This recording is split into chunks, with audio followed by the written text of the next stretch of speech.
Kerala state service pensioners union Alathur block അന്തർദേശീയ വനിതാ ദിനം ആചരിച്ചു. ആലത്തൂർ ബ്ലോക്ക് കമ്മിറ്റി ഓഫീസിൽ ഗ്രാമപഞ്ചായത്ത് പ്രസിഡന്റ് ഹരിത സുഭാഷ് ഉദ്ഘാടനം നിർവഹിച്ചു. വനിതാ കൺവീനർ ഇ രമണി അധ്യക്ഷത വഹിച്ചു. അനാമിക മുഖ്യപ്രഭാഷണം നടത്തി. രക്ഷാധികാരി അപ്പുണ്ണി നായർ വനിതാ ദിന സന്ദേശം നൽകി.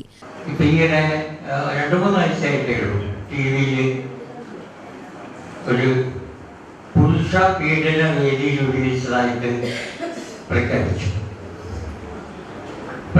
വേറാരുമല്ല, നമ്മുടെ തന്ത്രി കുടുംബത്തിലെ ഇളമുറക്കാരൻ.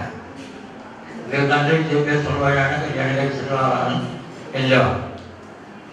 അപ്പൊ പുരുഷന്മാരെ പീഡിപ്പിക്കുന്നു എന്നാണ് അദ്ദേഹത്തിന്റെ വാദം. ശരിയായിരിക്കാം, പക്ഷെ ഇവിടെ നമുക്ക് മുന്നിൽ വേണ്ടത് അത്തരം ഒരു ദുരവസ്ഥയില്ലാത്ത കുടുംബജീവിതമാണ്. ആ കുടുംബജീവിതത്തിൽ സ്ത്രീക്കും പുരുഷനും തുല്യമായ ഒരു അവസരം ഉണ്ടാകണം. അതിന് ആദ്യമായിട്ട് വേണ്ടത് സാമ്പത്തിക സുരക്ഷിതത്വം.